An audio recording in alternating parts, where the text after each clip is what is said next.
Lira berdiri di jendela sambil mengelus perut besarnya yang semakin berat. Memandangi halaman rumah yang mulai diselimuti kegelapan. Rumah itu terasa jauh lebih sunyi dari biasanya.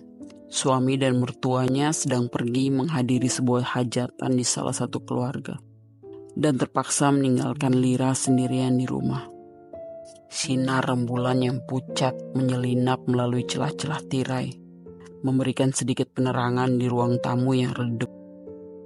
Udara malam terasa dingin, membuat Lira merapatkan selimut di tubuhnya. Dia duduk di sofa, mencoba menenangkan diri. TV menyala, tetapi suaranya hanya mengisi ruang kosong tanpa benar-benar menarik perhatiannya. Ada rasa tidak nyaman yang mulai menyelimuti dirinya sejak beberapa jam lalu, ketika semua pergi dari rumah itu. Perasaan itu seperti sesuatu yang menempel di udara. Sesuatu yang tidak bisa dijelaskan, tapi terasa jelas. Lira menghela nafas panjang, berusaha mengabaikannya. Namun, suara-suara kecil mulai terdengar.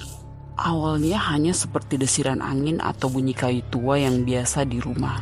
Tapi semakin lama, suara itu terdengar seperti langkah pelan di lantai kayu. Langkah-langkah yang tidak seharusnya ada, karena tidak ada siapapun di rumah selain dirinya. Jantungnya mulai berdegup lebih kencang.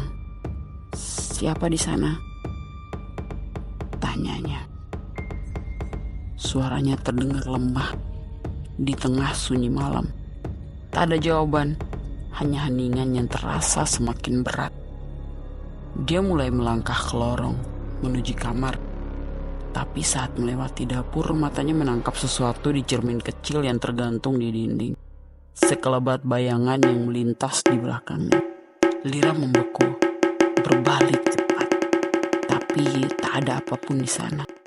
Hanya dapur yang gelap dan kosong. Perasaan gelisah itu berubah menjadi ketakutan.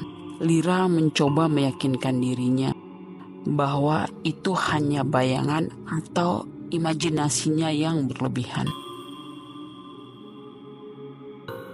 Suara itu muncul lagi. Langkah-langkah berat, menyeret, mendekat.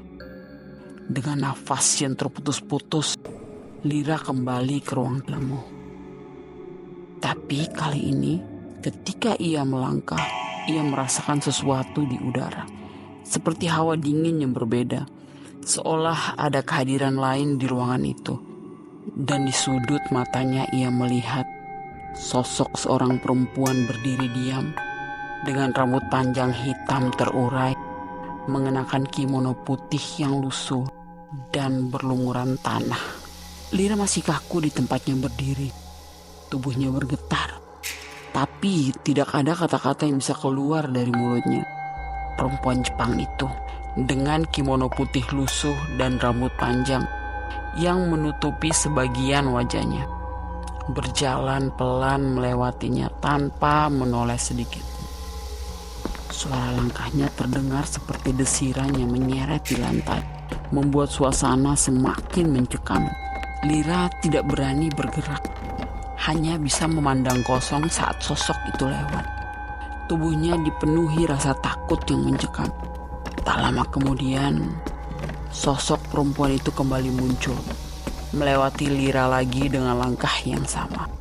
Pelan, menyeret, seolah beban yang ia bawa begitu berat. Kali ini Lira hampir kehilangan kendali. Tangannya gemetar saat meraih telepon dan dengan jari-jari yang lemah dia menekan nomor suaminya. Suaranya bergetar. "Pak, pulang sekarang. Tolong. Cepat." Lira duduk di sofa. Tubuhnya kaku. Matanya tak berani melirik kemanapun. Takut sosok itu muncul lagi. Malam itu adalah malam terberat untuk bisa terlelap.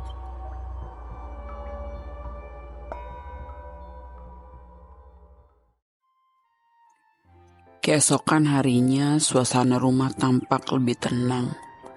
Matahari pagi menembus tirai, memberikan kesan hangat dan nyaman.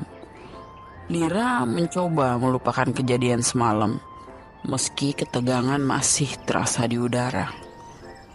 Namun sekitar tengah hari, salah satu tante dari keluarga jauh, Tante Sari, tiba-tiba datang berkunjung.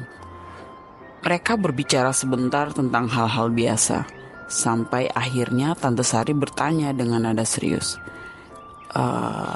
Ra, tadi malam ada siapa yang datang? Lira terkejut. Tubuhnya langsung menegang. Jantungnya berdegup lebih cepat. Dia belum menceritakan apapun tentang kejadian semalam, bahkan kepada suaminya. Tante tahu dari mana? Lira berkata dengan suara pelan, mencoba menyembunyikan kegelisahannya.